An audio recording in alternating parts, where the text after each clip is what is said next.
Unraveling the mystery of the myth of the 10,000 ships. The myth of the 10,000 ships has captivated the imagination of people for centuries, and yet its origins and significance remain shrouded in mystery. At its core, the myth revolves around the legendary Queen of Greece, Helen of Troy, and her supposed fleet of ships that sailed to Troy to reclaim her husband, Paris.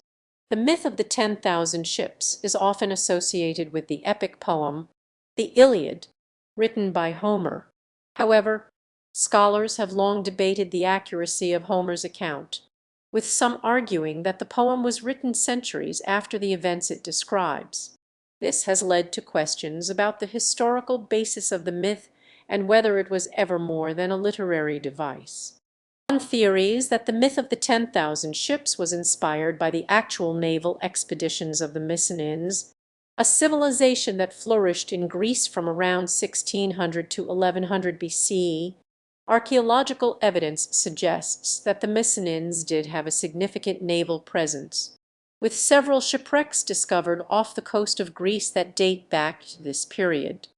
However, the idea of a single queen commanding a fleet of 10,000 ships is likely an exaggeration or a metaphor. In ancient Greek culture, the number 10,000 was often used to convey a sense of magnitude or grandeur, rather than being a literal count. This is evident in other myths and legends, where the number 10,000 is used to describe armies, ships, or other quantities.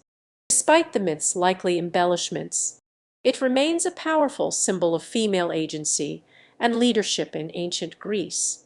Helen of Troy is often portrayed as a passive victim of circumstance, but the myth of the 10,000 ships suggests that she was a strong and determined woman who took action to reclaim her husband and her kingdom.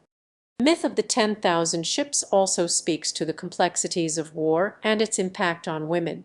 While the Iliad focuses on the exploits of male warriors, the myth of the 10,000 ships highlights the role of women in shaping the course of conflict. Helen's decision to reclaim her husband and her kingdom is often seen as a desperate bid to salvage what has been lost, rather than a quest for power or glory. In unraveling the mystery of the 10,000 ships, we are left with a tangled web of history, mythology, and cultural significance. While the myth may be an exaggeration or a metaphor, it remains a powerful symbol of female agency and leadership in ancient Greece, and a reminder of the enduring impact of war on women.